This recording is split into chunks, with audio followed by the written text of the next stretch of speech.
Situasi lalu lintas di Jalan Labuan Said, Desa Pecatu, Kuta Selatan, Badung, mendadak heboh gara-gara ada truk tangki air yang tabrak 3 mobil dan 1 motor pada Rabu tanggal 9 Oktober tahun 2024 malam.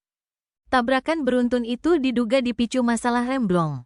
Video tabrakan beruntun di Pecatu tersebut pun beredar luas dan viral di media sosial.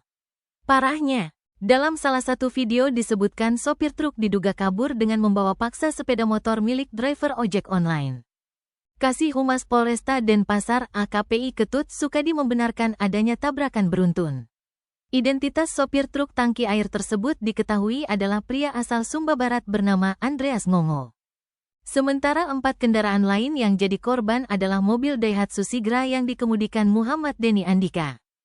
Kemudian mobil Daihatsu Terios yang dikemudikan Firman Prasetyo dan mobil Toyota Avanza yang dikemudikan I Ketut Putu Sucipta. Selain itu, juga ada sepeda motor Honda Vario yang dikendarai Nimade Suartini. Kronologi kejadian tersebut bermula ketika truk tangki air melaju dari arah selatan ke utara sekitar pukul 19.30 WITA, tepat di depannya melintas mobil Daihatsu Sigra. Setibanya di depan Demaro Jalan Labuan Said, truk itu tiba-tiba menabrak Sigra dari belakang, diduga karena remblong. Setelah menabrak, truk tetap melaju ke utara kurang lebih 500 meter. Pada jalanan dengan kondisi menurun dan sedikit menikung itu, truk terus bergerak. Lalu kendaraan besar itu menabrak Terios yang datang dari arah berlawanan tepat di depan warung Uluwatu. Sehingga Terios terdorong mundur dan menabrak motor Vario di belakangnya.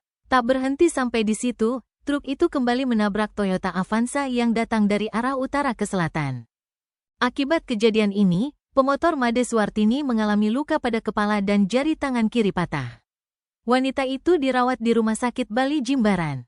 Sedangkan pengendara lainnya tidak terluka dan hanya alami kerugian material karena kerusakan kendaraan.